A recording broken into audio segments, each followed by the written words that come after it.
जय श्रीमन नारायण। प्यारे मित्रों, स्वागत है हमारे इस YouTube चैनल में। आप देख रहे हैं हमारे ज्योतिष के कुछ भाग, और हम में जितना ज्ञान है मैं आपको कोशिश करूंगा समझाने की। आज हम लोग बात कर रहे हैं फलित ज्योतिष, वैदिक फलित ज्योतिष का। कल मैंने आपको अंश के अनुसार मैंने समझाया था नक्षत्र, और यह पूरे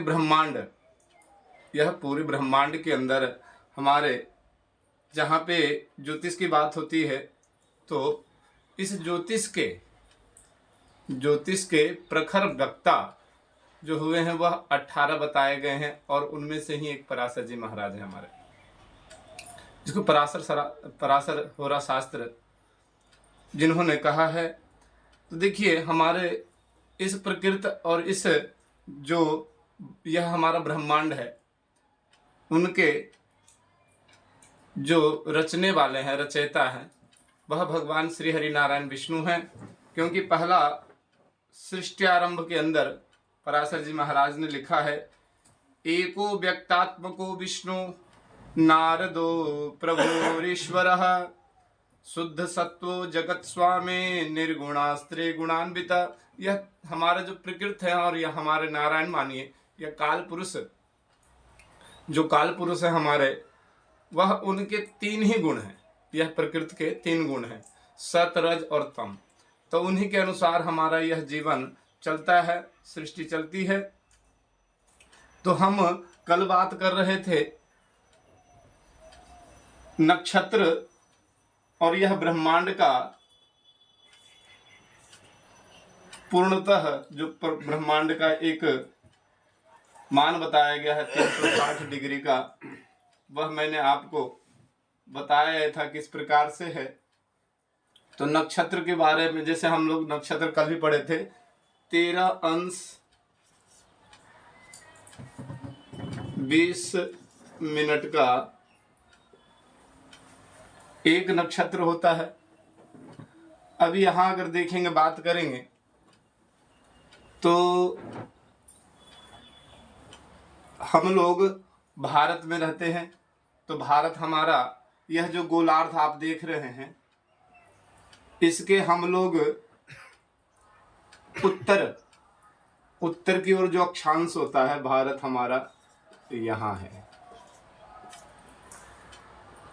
हमारा जो भाग है वो भारत इधर है। तो आप लोग ये भी समझते होंगे कि जहाँ हमारी बात होती है उत्तरायण की और दक्षिणायन की, तो इतना तो हम लोग भी समझते हैं, जानते भी हैं कि जो हमारा उत्तरायण होता है तो वह हमारा उदय होता है। जैसे हमारे कहा गया है कि देवता का 6 महीने का दिन और 6 महीने की रात होती है, उसी प्रकार से हम इसको भी समझेंगे कि जैसे ही हमारा यह भारत जब उत्तरी गोलार्ध में सूर्य होते हैं, तो हमारे यहाँ शुभ कार्य आदि आरंभ हो जाते हैं। और यह दक्षिण गोलार्ध जहाँ हमारा सूर्य नारायण दक्षिणायन हो जाते, तो हमारे जितने भी शुभ कार्य आदि हैं वह नहीं होते हैं। तो इतना हम समझेंगे। तो आज हम आप लोगों को इसलिए बताना चाह रहे हैं कि पहले जैसे नक्षत्र हम लोग समझ जाएंगे। कल मैंने जैसे कि बताया था कि आपको कि हमारे ज्योतिष के जो 4 स्तंभ होते हैं, नक्षत्र है, राशि है, ग्रह है और भाव है। यह जो 4 स्तंभ हमारे ज्योतिष के बताए गए, तो कोशिश हम करेंगे इससे आपको अंशात्मक में अगर हम लेकर चलेंगे, तो जैसे कि मैंने आपको कल बताया कि 13 डिग्री 20 मिनट का एक नक्षत्र होता है। कल मैंने आपको निकाल करके बताया था, और बिल्कुल सिंपल सरल है, कोई ज़्यादा मेहनत नहीं है इसमें। तो हम यह समझेंगे कि हमारा सूर्य और चंद्रमा के जो प्रभाव होते हैं, जो चंद्र हम लोग चंद्रमास भी बोलते हैं, और उसी नक्षत्र के अनुसार भी आप समझिएगा कि नक्षत्र किस प्रकार से क्या कार्य करते हैं, और किस राशि के अंदर और किस नक्षत्र पे हमारे ग्रह विराजमान होते हैं। तो थोड़ा सा आपको समझने में आसानी होगी। तो इतना आप लोग समझ गए होंगे कि जैसे कि अश्वनी प्रथम जो है अश्विनी नक्षत्र जो है इनका 0 अंश से लेकर के 13 डिग्री 20 मिनट तक का जो समय है। उसी प्रकार से अब हम आप लोगों को अंशात्मक बता देते हैं जिससे आपको समझने में आसानी होगी। और अगर आप नक्षत्र को समझ जाएंगे तो हम लोग सर्वप्रथम अंशात्मक जो जितने भी नक्षत्र है उसके अनुसार समझेंगे तो आप लोगों को समझने में आसानी होगी। जैसे कि मैंने आपको बताया कि 13 डिग्री 20 अंश का एक नक्षत्र होता है। कल मैंने आपको 2-4 चीज़ें बताई थी, लेकिन जहाँ तक मुझे में समझ में है कि इसको अगर आप बढ़िया से ध्यान से पढ़ेंगे देखेंगे तो जल्दी अंश के अनुसार समझेंगे तो आगे चल करके जैसे ही राशि के बारे में जानकारी लेंगे, ग्रह के बारे में जानकारी लेंगे तो आप लोगों को बहुत सुविधा होगी। तो हम पहला नंबर ये समझते हैं कि यह जो 1 नंबर का नक्षत्र हमारा अश्विनी नक्षत्र है। अश्विनी, यह अश्विनी नक्षत्र हमारा यह मान लीजिए कि 0 डिग्री से लेकर के 13 डिग्री 20 अंश का होगा।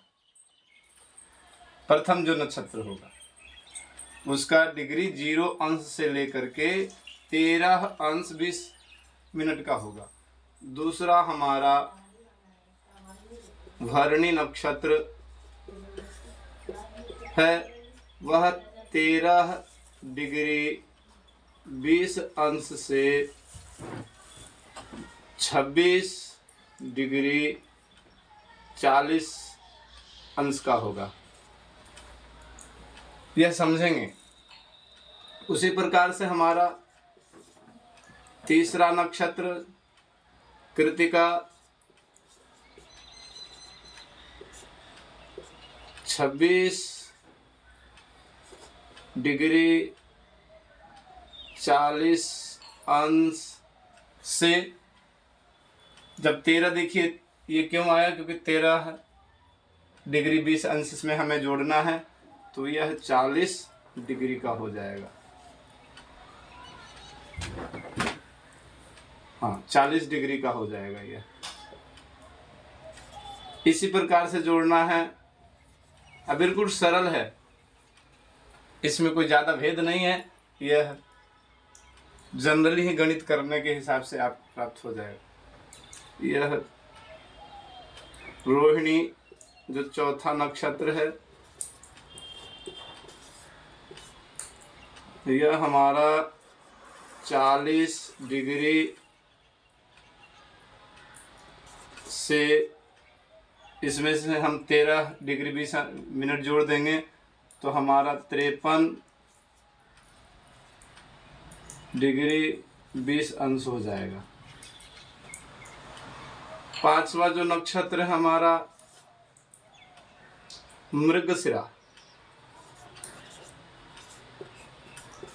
मृगशिरा नक्षत्र है, वह हमारा 53 डिग्री 20 मिनट से लेकर, अब इसमें हम 13 जोड़ेंगे तो 3 6 66 डिग्री 40 मिनट हो जाएगा। 40 मिनट। अगर कहीं बोलने आदि में गलती हो रहा हो। छठा आद्रा, आद्रा नक्षत्र, आद्रा नक्षत्र हमारा जो अंशात्मक नहीं लिख पाए हैं, अंशात्मक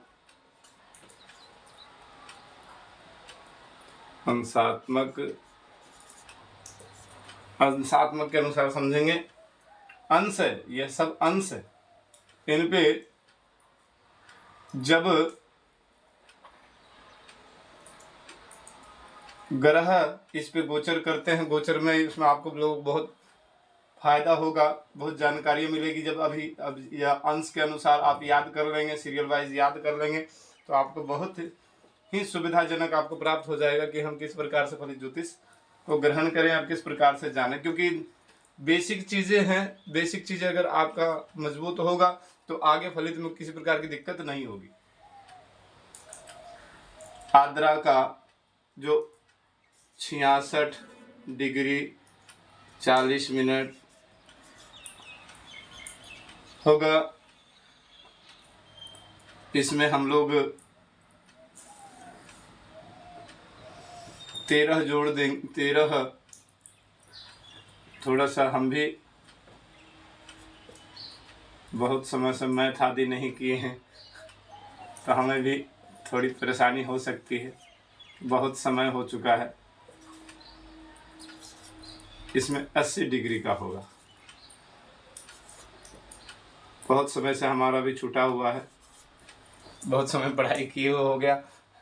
कोशिश अगर कहीं गलती होती है तो आप लोग भी बताएंगे और गणित करने वाले बच्चे को हम स्वयं समझ जाएंगे। तो ये 80 डिग्री का होगा।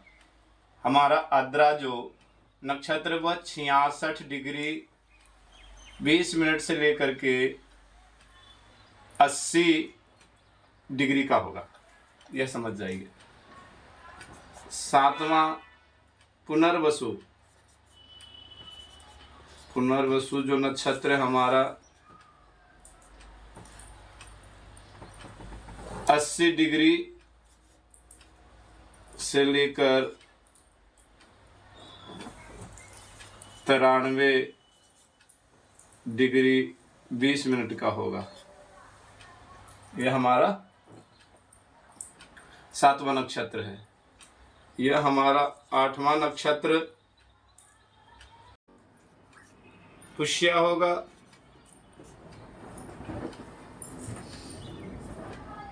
पुष्या, हाँ, 8वां नक्षत्र हमारा पुष्या होगा। तो यह हमारा 93 डिग्री 20 मिनट से हो जाएगा आपका 3 6 103 6 10 6 यानी 106 डिग्री 40 मिनट का। और यह 9वां जो नक्षत्र है हमारा अश्लेषा, लेसा, यह हमारा हो जाएगा 106 डिग्री 40 मिनट से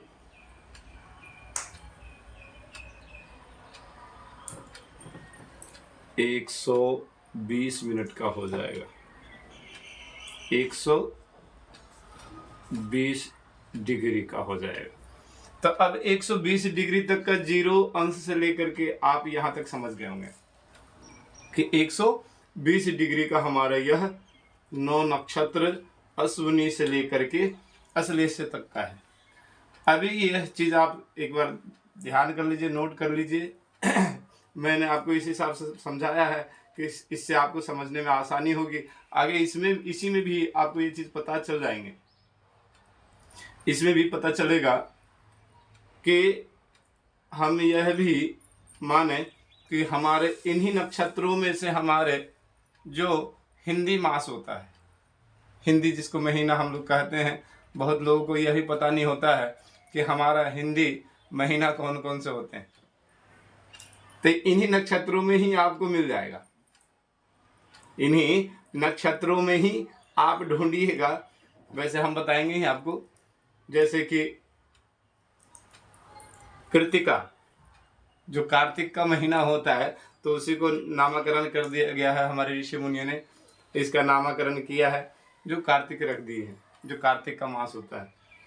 उसी प्रकार से जो पौष मास होता है उसी प्रकार से रख दिया गया है पुष्या, तो इसी को पौष मास आदि भी कहते हैं। तो ये चंद्रमा के अनुसार जो हमारा चंद्र गोचर करता है उसी के अनुसार है।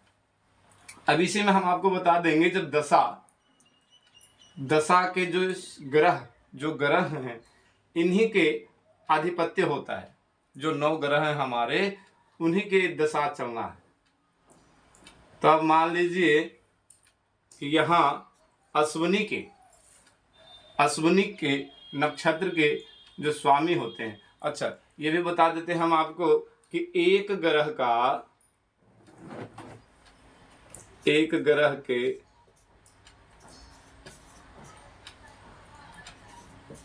3 नक्षत्र होते हैं।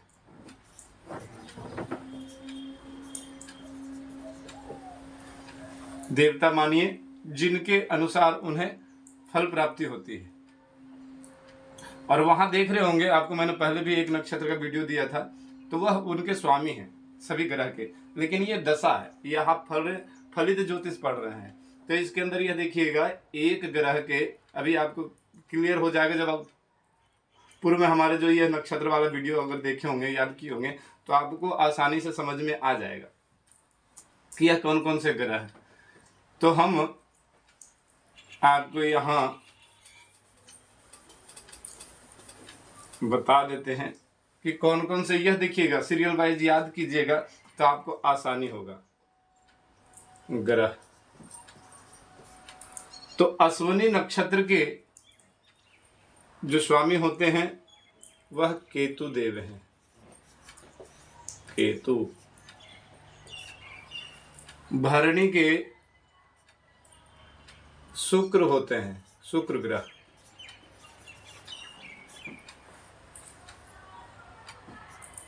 कृतिका के सूर्य होते हैं।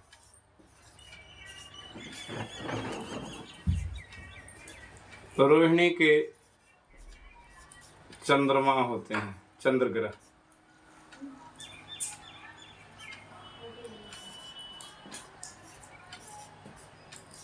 और मृगशिरा के भौम मंगल होते हैं। भौम बोल सकते हैं, मंगल बोल सकते हैं, कुज बोल सकते हैं।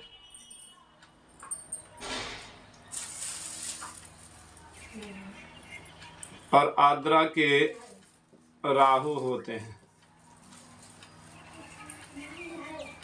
पुनर्वसु के गुरु बृहस्पति होते हैं।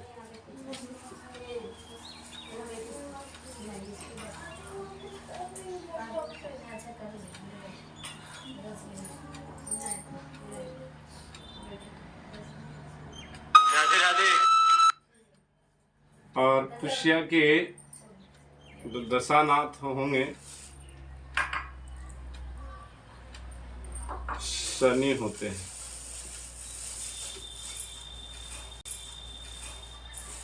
और अश्लेषा को जो होते हैं वह बुध देव होते हैं। यह 9 ग्रह हो गए।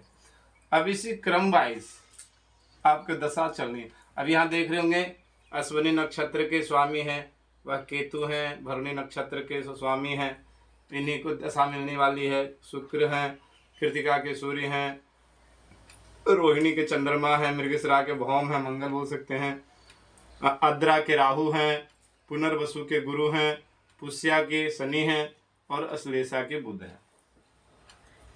अब इन्हीं में आप समझिएगा। अब थोड़ा सा ये आपको परेशानी तो होगी समझने में, लेकिन इसका भी हम एक सूत्र बता देंगे तो आपको सरलता से समझ में आ जाएगी, बातें सरलता समझ में आ जाएगी। तो यह 9 ग्रह हैं। अब केतु, अब यहाँ देखिएगा, हम आपको बताना चाहेंगे।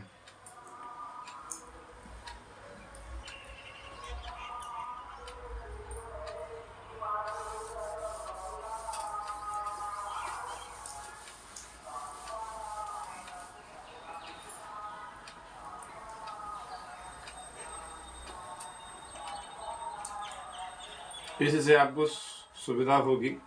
भी एक ग्राफ बना के बताते हैं आपको, तो उससे आपको क्लियरेंस दूर हो जाएगी, क्लियरेंस हो जाएगा आपका, कहीं परेशानी नहीं आएगी। जैसे कि मैंने आपको बताया था कि 9 ग्रह का 120 डिग्री का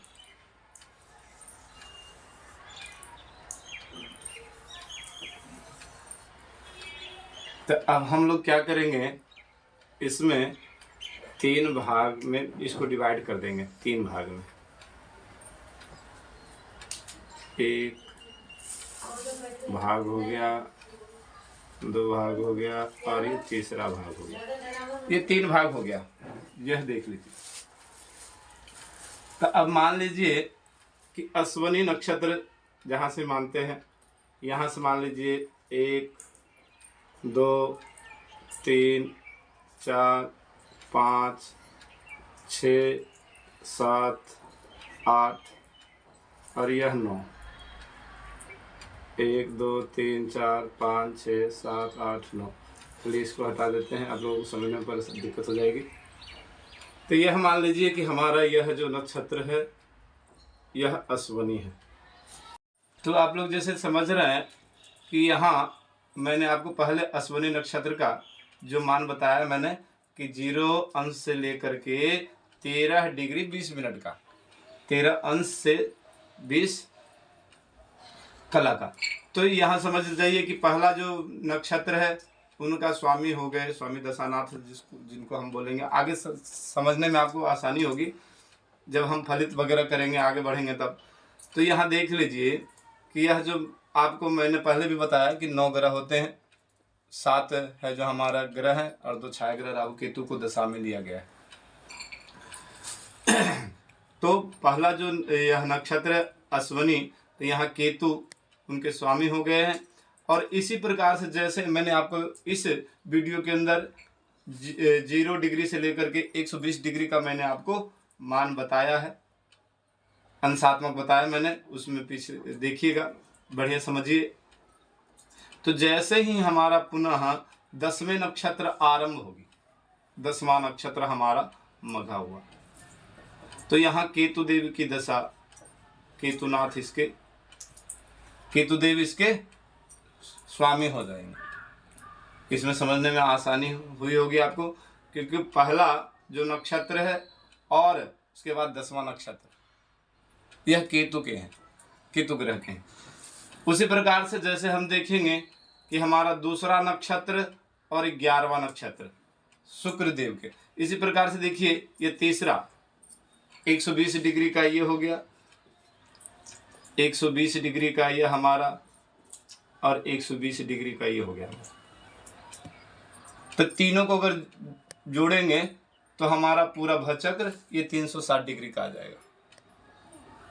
पूरा भचक्र यह गोलार्ध जो है ये हमारा 360 डिग्री का आ जाएगा। तब यहाँ भी जैसे सर्वप्रथम देखेंगे तो यहाँ जो हमारा 19वां नक्षत्र आरंभ होगा वह हमारा मूल हो जाएगा, मूल। तो यहाँ केतुदेव इसके स्वामी हो जाए। इसी प्रकार समझने में आप लोगों को आसानी होगी, इसलिए मैंने आपको ये बताया है। तो इसको इसी प्रकार से समझेंगे कि सर्वप्रथम पहला नक्षत्र, 10वां नक्षत्र और 19वां नक्षत्र। 19वां नक्षत्र हमारा मूल, जिसके स्वामी हो जाएंगे केतु।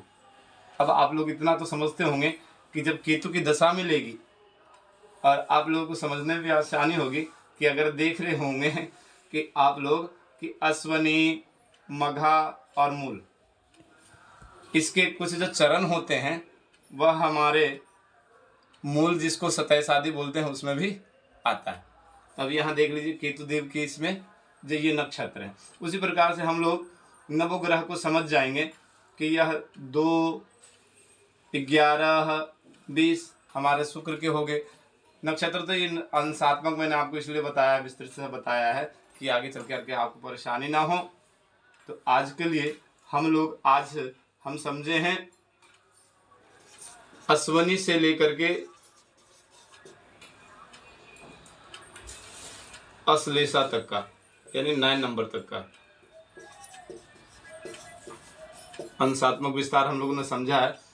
और यह मैंने आपको पहले बता चुका हूँ कि यह किस प्रकार से भाग निकलते हैं, क्योंकि 27 नक्षत्र हैं। तो 27 नक्षत्र का अगर हम इसमें भाग देंगे 13 डिग्री 20 मिनट के अंदर, तो हमारा 27 से देंगे, माफ़ कीजिएगा, 27 से हम भाग देंगे 360 डिग्री का, तो हमारा ये अंश जो है 13 डिग्री और 20 मिनट का आएगा। तो आप लोग पहले इसको समझिए। आज के लिए इतना ही। जय श्रीमन्नारायण।